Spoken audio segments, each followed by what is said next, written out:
Coming to you live from the basement of an abandoned training facility where we talk about fighting, training, and events. It's the Fight Mixer Show, where you can hear about all the local and world combat sports happenings. Get ready. It's time to gear up and square up because we're going live on the Fight Mixer Show. Perfect.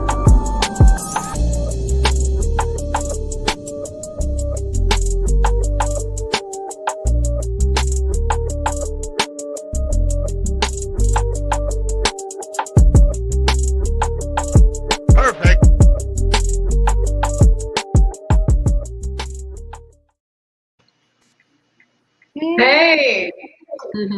What's up? Happy Wednesday night. Okay, what'd you say?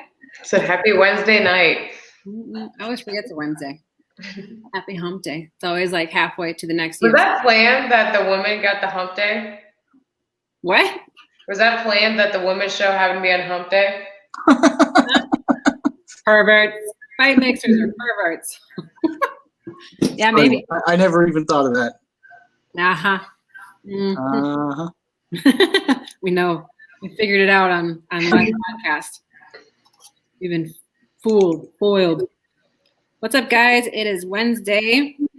We have a great little show for you tonight. We're waiting on Darrick Minner. We'll see. And Alesha, hopefully. And a little Alesha half pint. Hopefully. In the meantime, we got to improv it. Yep. That's okay, though. I'm down for it.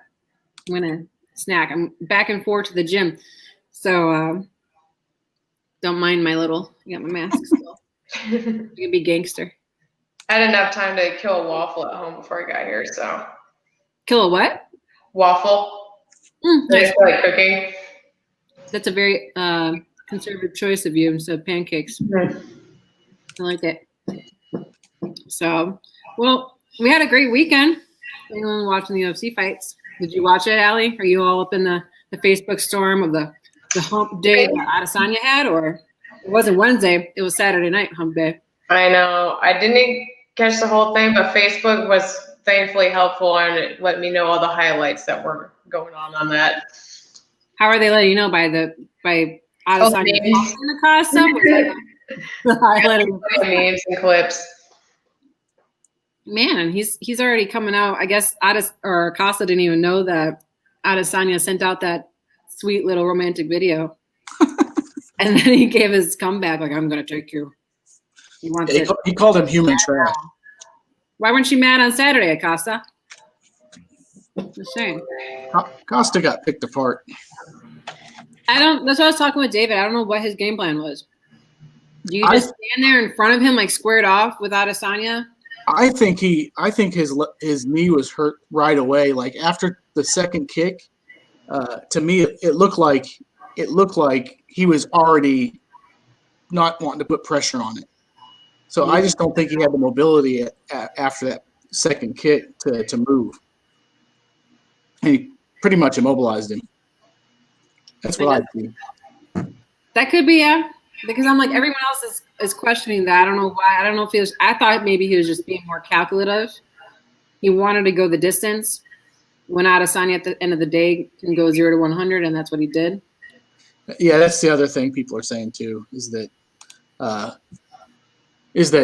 he was banking on it being a 5-round fight. Why?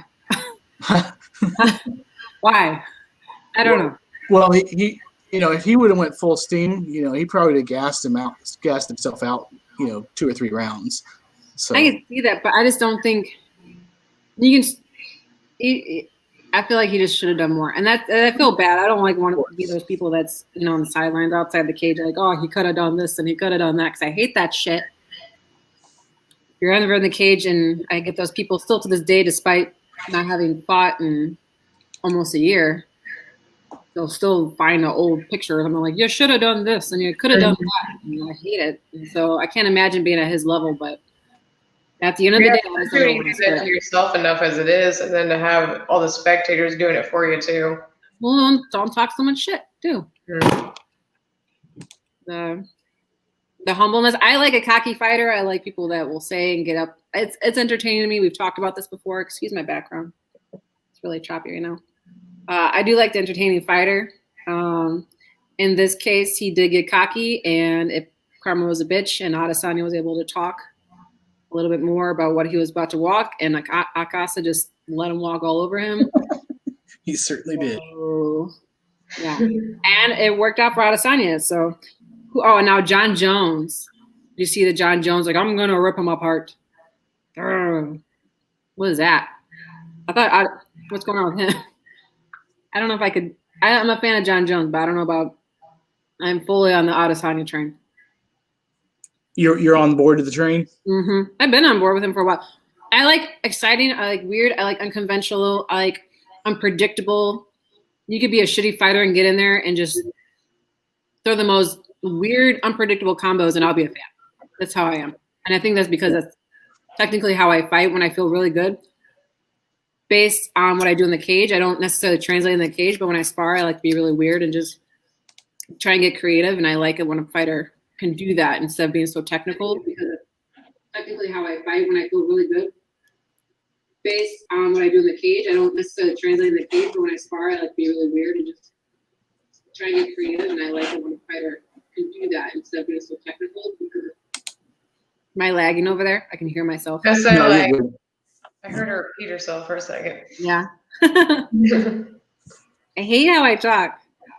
I just feel like I was in the Matrix for a second. I don't like it either. So, so if anyone at home that's listening to this does not like my voice, well, I don't like it either. So I just heard myself like, huh. I almost think that there's so many people that hate the sound of their own voice that if you meet somebody and they love how they talk, like you should probably consider that a red flag.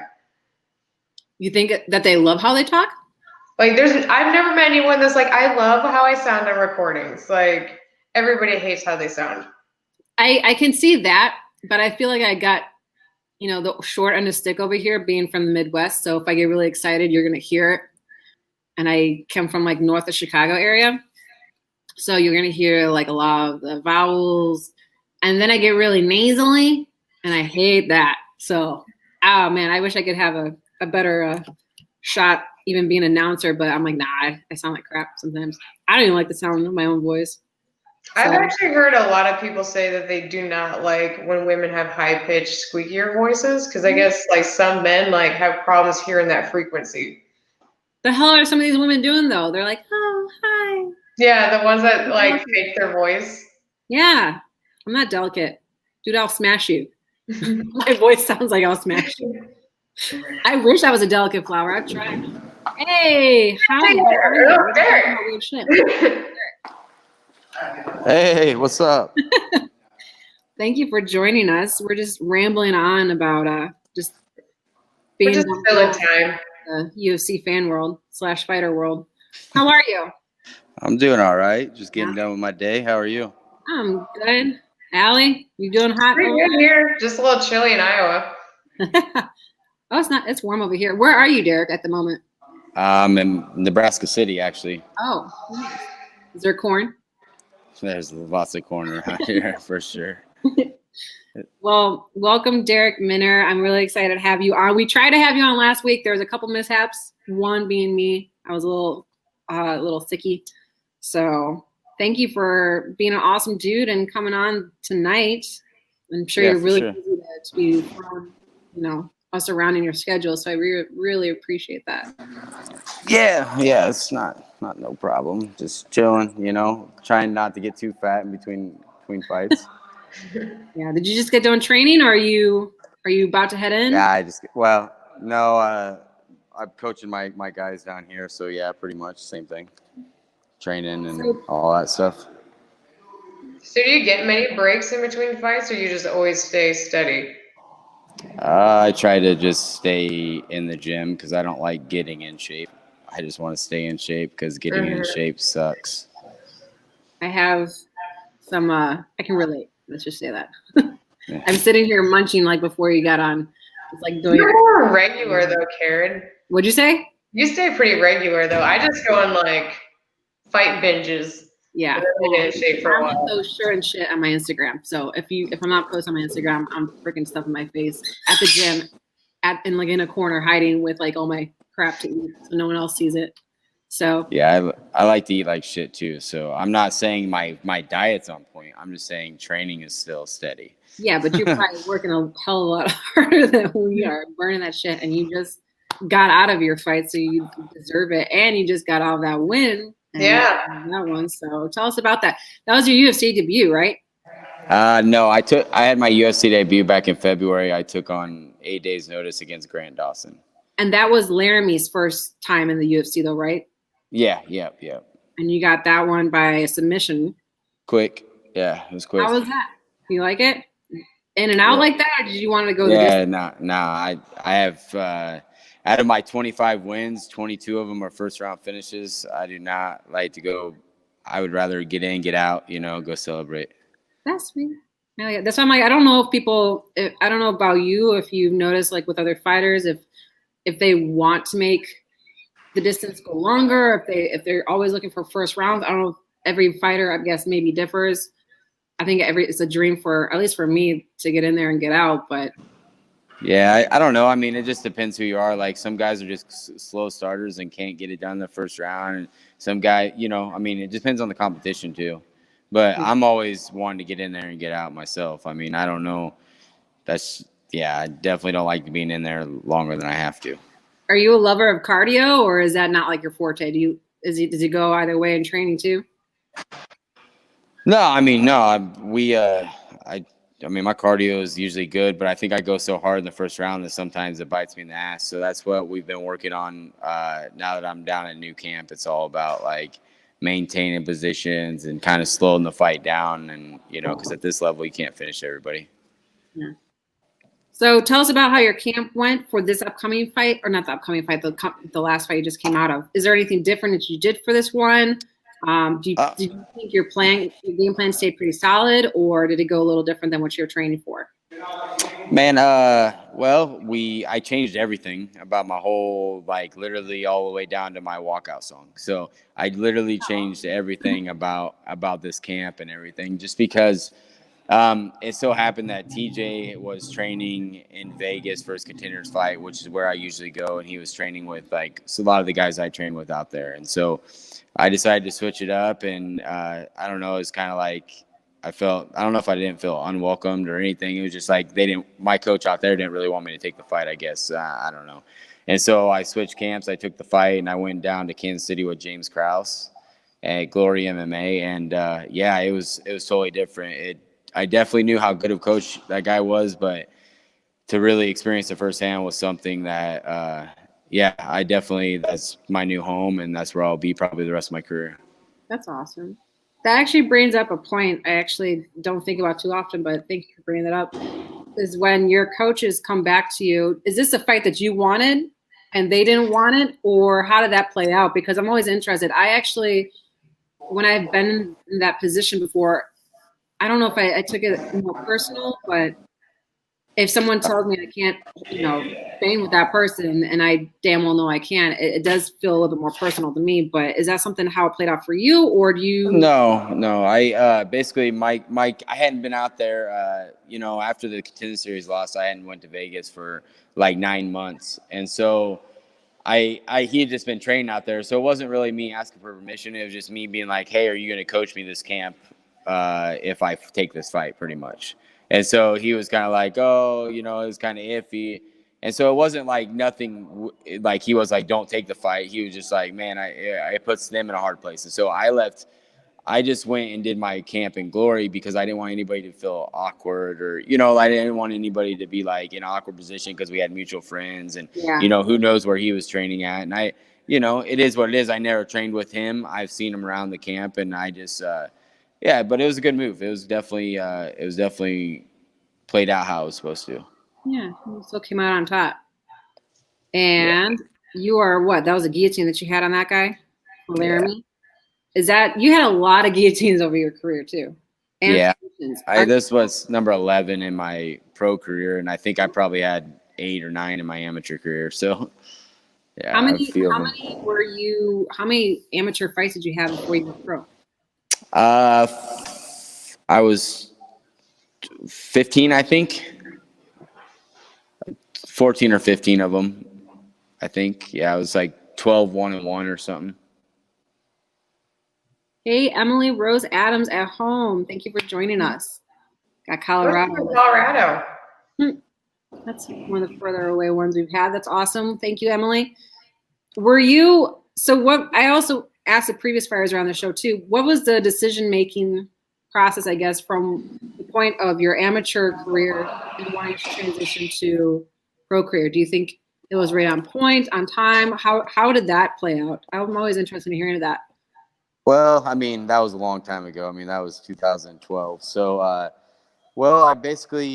I took my last amateur fight, and it actually ended up with me getting suspended for like 6 months from fighting because me and the kid got in a fight after the fight, and our corners jumped the cage, and we're gonna get in the fight, and it was just a whole mess. And so we ended up actually fighting after the fight because it was like the ref who actually just screwed my brother this weekend DQ'd me over like accidental headbutts or something, and there was no headbutts. It was just me grinding on his chin and all that stuff.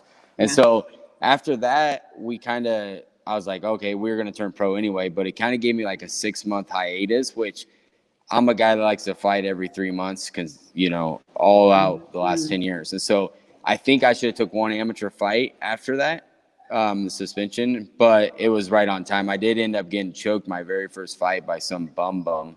And, it was actually good for me because, it made me work harder, see what the size of things and all that. So, yeah, it was just crazy. I think I'm lagged over here. Is there anything like when you got into your pro career that you didn't expect that you kind of wish you would have known about in your AMA career? I don't know. I actually, I probably would have went and started doing camps right away when I turned pro or like moved away. Cause I didn't start going to fight camps before I was like 11-4. So I was always in Omaha until I was like 15 pro fights in. And then I started camping elsewhere and stuff. So I probably would have done that a lot sooner. Found one coach that really, has like a mind like James Krause and just stuck with him through my whole career. I think that's one thing that I probably would have done a little different. But I don't know. It all played out how it's supposed to. Mm-hmm. So where do you see yourself going from like, are you got like a little 5-year plan going on? Do you have like ready for tomorrow? Like, you said you like to eat. So are you ready for tomorrow? Some kind of shit were to happen on Saturday, maybe, who knows?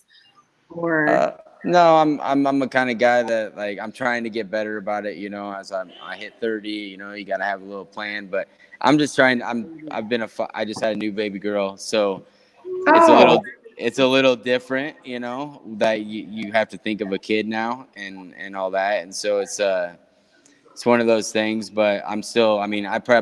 I'll probably still be fighting in 5 years. So I just. My next goal is to fight in November, and we'll go from there. So we'll see. Now that you're a dad, do you ever like worry about getting like severely hurt in a fight now that you didn't worry about before? I better not, because this is the only thing I know. I've got to make lots of money real quick. So yeah, that's no, I don't think about that. Would you put your little girl in when she gets maybe around 4, 5, 6? We'll try gymnastics first. Yeah. But even if I had some of the better fighters in St. Louis is where I'm at right now. They have a gymnastic background, and I'm talking guys. I'm not talking girls, and I love it. That's what I've always said that like when I have kids, boys or girls, the first sport they'll do is gymnastics. Even before wrestling, even before everything else. Like I would really want to see that. So actually, I just ran into my coach this last weekend, and he was telling me his daughter's in ballet, and I was like, that's great for her spinning back kicks later. Yeah, for sure. That leg part, those ballet girls have some amazing legs and hip flexors. So, hey, any thoughts on who you might be fighting next? Or do you have a little list going? Man, I got some names in mind that I would like to fight, but we'll see. Wherever they throw at me. I can fight pretty much anyone in the UFC right now as far as like, because I'm 1-1. I can fight whoever, newcomers, guys that have been there forever. I have freaking 36 fights. So I'm, golly, I think probably 20 days or something. I think I fought one fight, and then I had like my very first short notice RFA fight back when RFA was around. Yeah, I was like 20 days. I won, and then I took a short notice call or something. And then after that, you went to LFA, right? I was in RFA. Yep, I fought 5 times for RFA, and then I fought all the way on LFA. I fought in RFA 13. It was 10, and then I fought in LFA 2, and then LFA like just 2 years ago. So. Yeah. Does the transition from promotions kind of mess you around a little bit, even though you've been pro fighter this whole time? No, obviously LFA and RFA are the same pretty much company, but from like LFA to like UFC, I mean, I'm sorry. Yeah, no, it doesn't. That's the thing. Like, I fought a lot of my career with LFA, and then I've ventured out, and I had like my manager runs a show in Nebraska, so I fought it for him a lot, and then for them. But I only ventured out like 5 times. But as far as like the transition to the UFC, it's pretty much the same. Like, I didn't really have any pre-fight like, oh man, I'm in front of cameras type situations, because I've been in front of those guys. Like, I fought in LFA and RFA like 12 times in front of all those cameras, and stuff like that. So it's no really different, just a lot more people watching. Yeah. So, and it's weird. Well, was it weird not having really of an audience? Yeah. Yes and no. Like, I remember the weirdest part about it was like right when I turned the curtain, I looked and I could see him like dead on. Like, I could see his whole reaction. And like right when, like, it was weird because as I turned the corner, like I seen him like taking deep breaths, and I'm like, oh yeah, you're gonna get it, boy. But so it's weird. We like I could just see him. There was nobody in front of me, nobody. And so that was the weirdest part. As far as no fans, like it didn't affect me one bit. As far as like there no crowd or none. I think it felt better because I could hear everything, Yeah. So even your striking or just everything was the 52 seconds I was in there. I could just hear my coaches. I felt calm. Like I could see his reactions better. When there's thousands of people in the crowd, it's a little weird sometimes. Like seeing their like your adrenaline like more under control when there's not so much of like the energy from the crowd there. Yeah, I think so. I don't know. There was something different because like maybe it was my preparation. Obviously, my weight cut was the best weight cut it's ever been.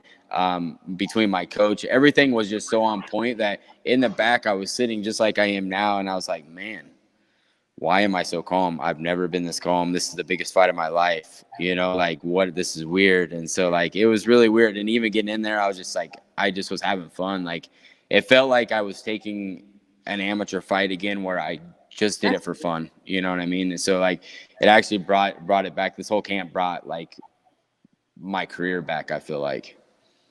I think you've been going and going. Mm-hmm.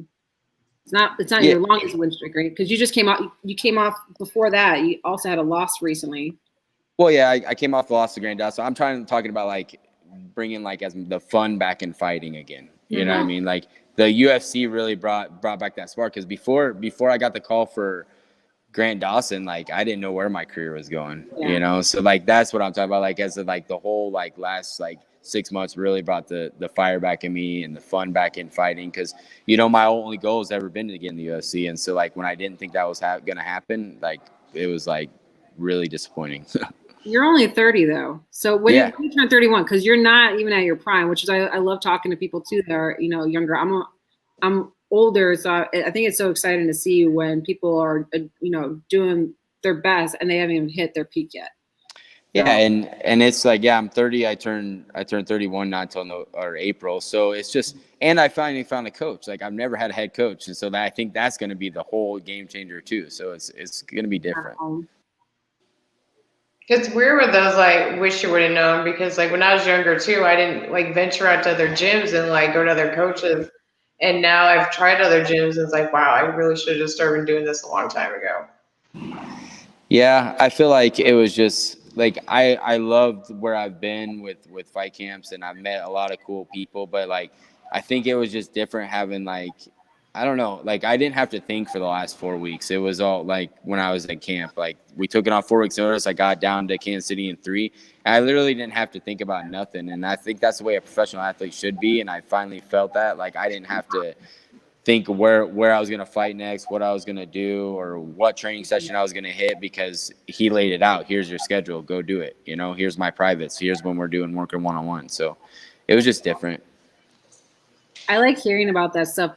I mean, I can ask you all day about different fighters, or, you know, what is it like to be in the ring here and doing this crap. I like to know about the stuff that goes on behind the scenes that a lot of the fans don't know, how things are run, or how, you know, how camps are actually, you know, going more, I guess, unconventional things that people want to know about. I'm a little nerdy in that point. So I think it's really interesting to lay out a schedule for you. And it's not, what about people are coming into your camp to help you train? You have stays in that, or going somewhere else? No, I just go. I leave and go wherever usually. But I think now that with a 4-month-old baby girl, like I have, you know, Kansas City's only 2.5 hours away, so I can jet down there for, you know, the week and then come back on the, you know, on Saturday after practice and spend the day or two. So it works out for me better. And yeah, I think I trust in that camp for sure, and that's where I'll be. So I got some questions coming in. So I don't know if you saw that. Are you going to stay in then Nebraska then? That's your home?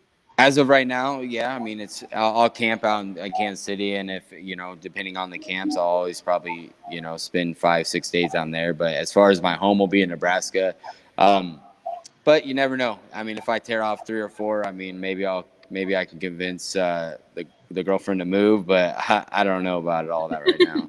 Because I own a gym in Nebraska City, which is my hometown, and she actually owns her own salon, her hair salon. So that's cool.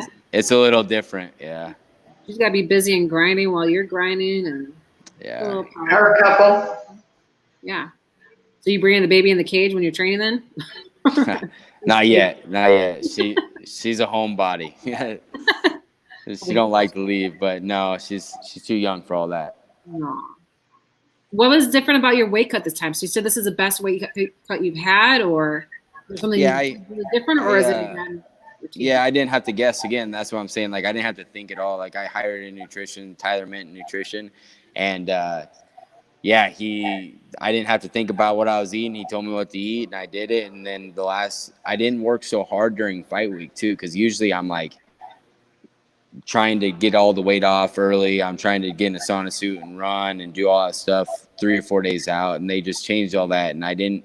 And I just felt my body was actually recovered during fight week instead of worn out. I want to ask you another nerdy question too. What are some of your favorite, I guess, for all the amateur fighters at home that end up listening to this or are listening to this right now, anyone that's, you know, looking for weight cut, what are some of the food that you have eaten that they're giving you, or your favorite things to eat during that week, that very week before the fight? I don't think anything's actually like my favorite thing to eat. Like, I would rather have an ice cream cone and eat that, but I'm a junk food junkie. But I don't know, that when you're during fight week now, like, I don't have to think about it because we have the UFC Performance Institute that brings us all our food, and they like tell you what you don't want. So I mean, yeah, as far as like my favorite, I think all of that food just tastes like crap, and it's just like stale, you know, and it's really not that great. I mean, it's all right, but chicken breasts and all that plain, I would rather not eat it. But I can pig out on some greens. That's why I'm asking. Like, I mean, if you give me a bowl of veggies, I'm still like, I'll binge eat food, but I'll binge eat some healthy food. Yeah. Oh yeah, for sure. I'll binge eat all of it. You know, it just depends on. But so I'm like, I don't know if like, are you binging asparagus or? Yeah, I like asparagus. I like vegetables. I don't mind any food really. I just have preferences of my favorite food. Yeah, that's why I think in a lot of, especially some of the people in my gym that are coming up on their debut fights in about a month here, they are, even despite having weight cut for wrestling matches beforehand, they're always like, well, what do I eat the day before or the week before? And I try and coach them a little bit. I'm like, well, some of these foods are diuretics, but I don't know if people are, people that have weight cut a lot and they're on point with it, and it's from someone that's more experienced like you. I don't know if there's like a routine that you get into or. Yeah, it's just like for me, it was like you still have to eat. Like that was the biggest thing of learning. Like coming from wrestling, I would just not eat, and like the biggest thing is learning like you have to eat all the way up until the fight and just cut your carbs out the last couple meals a day. You know what I mean? Instead of like you got to have carbs to work out, but then they were cutting them out at night, and that seemed to help.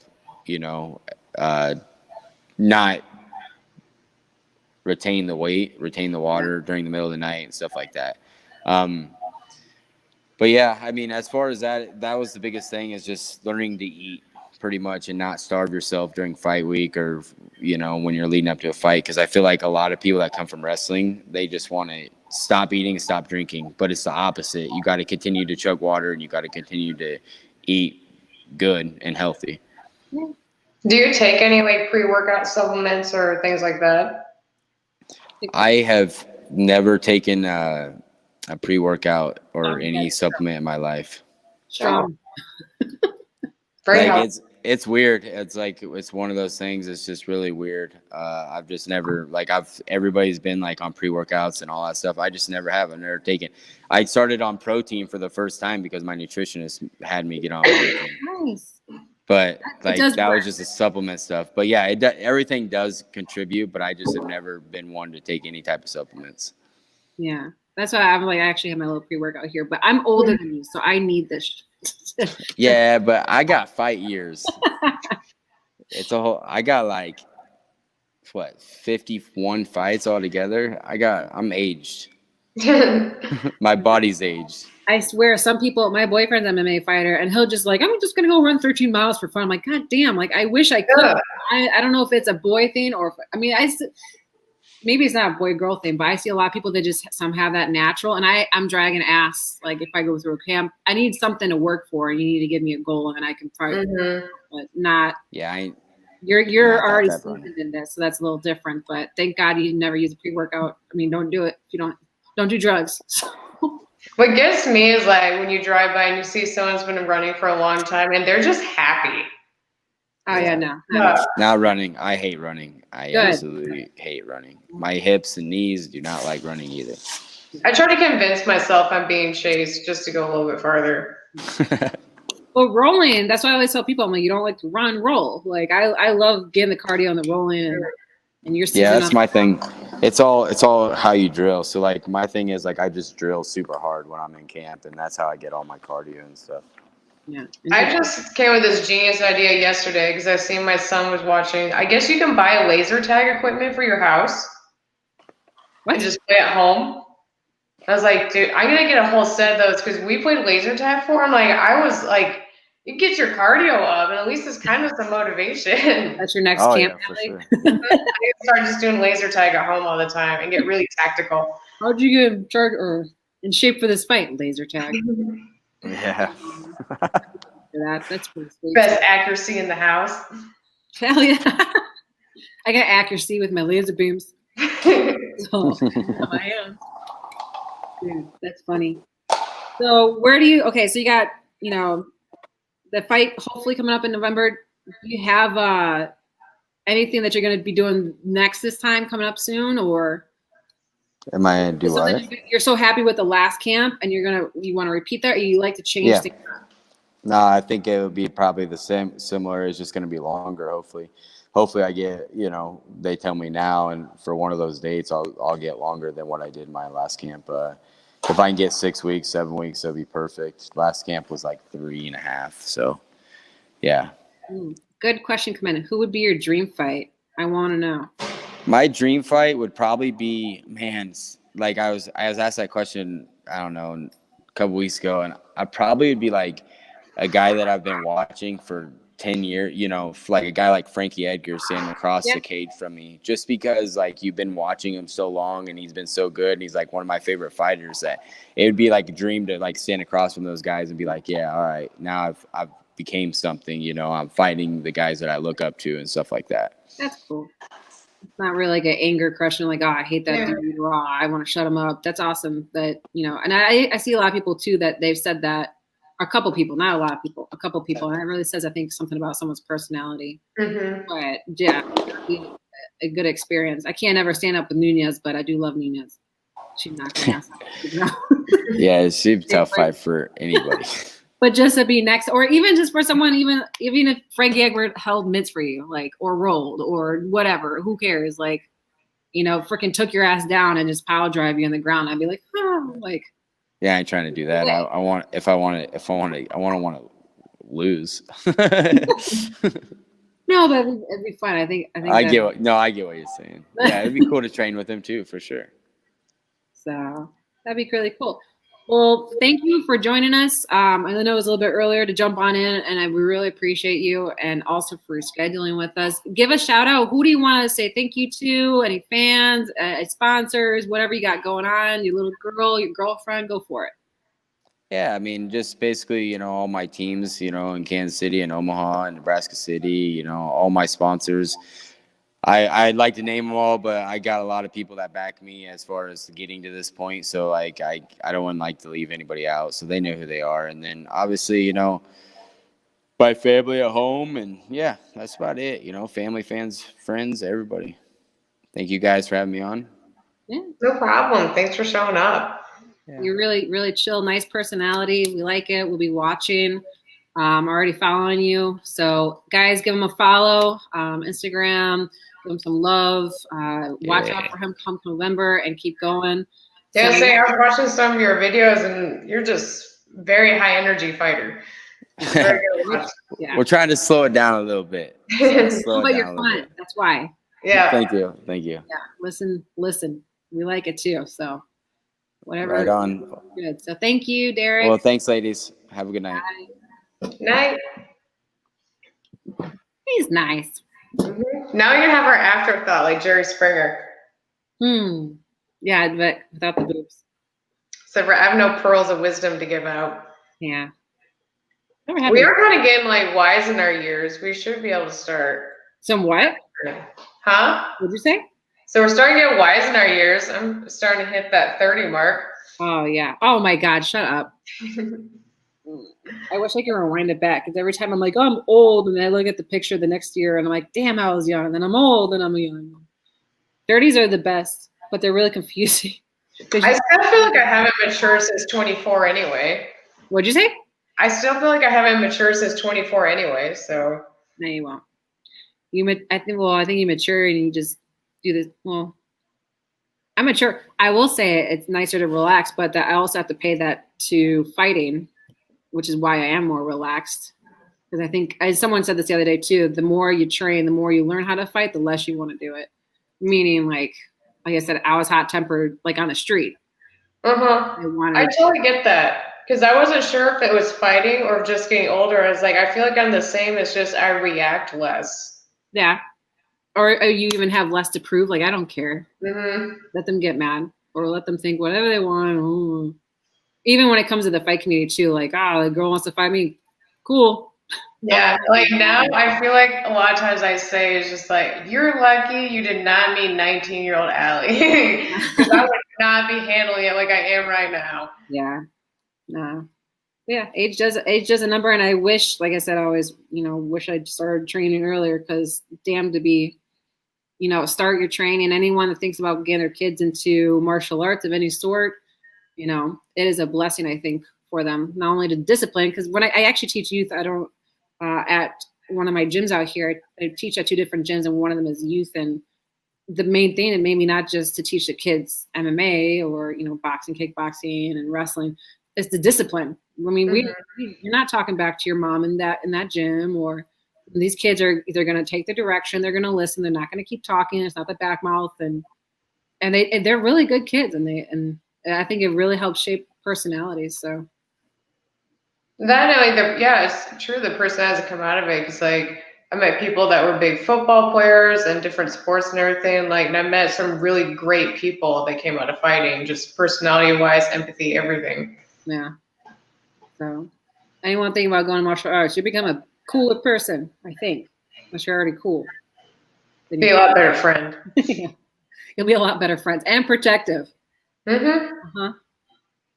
I dream that sometimes I'm just like, could I do the spinning back kick on someone if they're gonna want to mess with me in my grocery store? Or I thought about that. I'm like, nah, don't do it. You gotta like throw something first to distract him so you can execute it real quick. Well, there's someone actually. I won't go to the grocery. I still do have a temper sometimes. And there was one person. I mean, just don't be an asshole. That's the biggest thing. And it was about a year ago, and I won't go to this grocery store anymore because I'm like, I just don't want to test myself.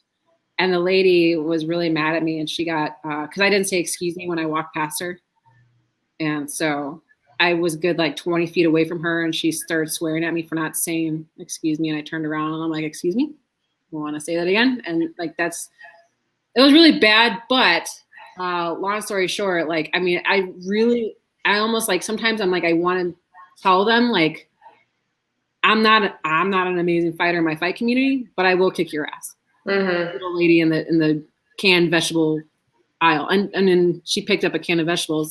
This is how heated it got. She picked up a can of vegetables and she was gonna punch me with it. Like press knuckles. I had this much room to walk by. Why do I have to say excuse you? And I'm really trying to reason with her because I'm like, I don't want to fight right now. My boyfriend, who also does MMA, he's even quieter, and he didn't want to fight. We're like, oh Jesus shit, like I know. And so as soon as I saw her pick up the can of vegetables, I'm like, yeah, you don't know how to fight. If you have to pick up a freaking can of vegetables to whip at my head, I'm going to meet my foot to your face before anything happens, and then we'll just walk away. So, but I feel like that's mine. I feel like now because I bartend every once in a while, and there's always like not even so much when I work, it's just when I go there, just on off days, it seems like there's a situation like Ellie. Yeah, that's what it makes you humble, I think. And it makes you second guess, and you don't have to, like I said, prove anything to show you or anything like that. And there's plenty of people that can kick my ass, and it's made me humble enough to know that I'm not the only person that does MMA or martial arts or kickboxing or boxing or knows how to throw. There's some girls on Facebook videos where I'm just like, I will totally watch their street fights just to see if they have a good stand-up or not. And then I'll get really excited, like, that was a nice hit. She switched stance. That was pretty good. And I'll analyze that stuff. So I'm like, it's not worth getting a street fight. But I don't know if like fighting has helped with stuff like that, but there's like now I'm at the point now of like if it's a street fight, if they're bigger than me, I'm like, yeah, okay. Like I'll still try. Like you might win, but I'll still try. Yeah. If it's like fighting though, I'm a little bit more selective. Yeah. So I don't know. Well, I'm excited to. I don't know if you're gonna watch it. We got Holly Holmes' fight coming up, so little girl fighting show. I know we have boys and girls on here, but I'm really excited to see Holly get back in there again. So, and then I'll be enjoying the Adesanya memes, I guess, for the next probably month or two until no one's gonna forget him humping them. So, and then we got. I'm excited for the Khabib part just because I said Ferguson and I got my Pantera coming up. I'm going to annoy the shit out of you guys talking about Pantera and Ferguson. But do you have anyone you're watching coming up you're excited for before you? There was one I watched and it was a really good fight and I forgot the guy's name, but he did like some crazy shit with like slapping the guy the whole time. And at the very end, he won by submission. I know what you're talking about. I remember his name. Oh my God. But like the whole fight, I was like on the edge, just like, whoa. And I have an excuse because I'm old. He was laughing about this too. I'm gonna hit you. I'm gonna hit you. Oh yeah. No, oh my God. Can someone please comment? No, we're not looking at they literally watched this fight too. And I don't know I wasn't talking with David about it or Matt. I think I was talking to my boyfriend about it. This is where we find out that everybody tunes out. Yeah, they're like, these guys are talking about, oh, go back to your keyboard. So, yeah. Yeah, well, I'm excited. So that should be fun. So, I don't know. I will keep my eyes open and be watching the UFC, and hopefully we'll talk about that a little bit more on Wednesday. I don't know who's anyone's got, but yeah, I'll say Holly's got a nice get Alesha on because there were some questions I was going to ask her about upcoming stuff. Yeah. So, all right. Well, it was a nice little relaxed show. Darrick was really fun. Nice little chat with him. I like asking nerdy questions, and seems like a really nice guy. I always like when they're nice and humble, and in the background, don't look. Hopefully we won't have any personalities or a little arrogant or anything, because I'm not sure how we're going to handle that. Yeah, hopefully not. Be nice to us, guys, especially you guys at home. We appreciate you being our fans. Be patient. We're children. We're just learning. Yeah. Well, thank you guys for joining us. We will see you next Wednesday. Bye, guys.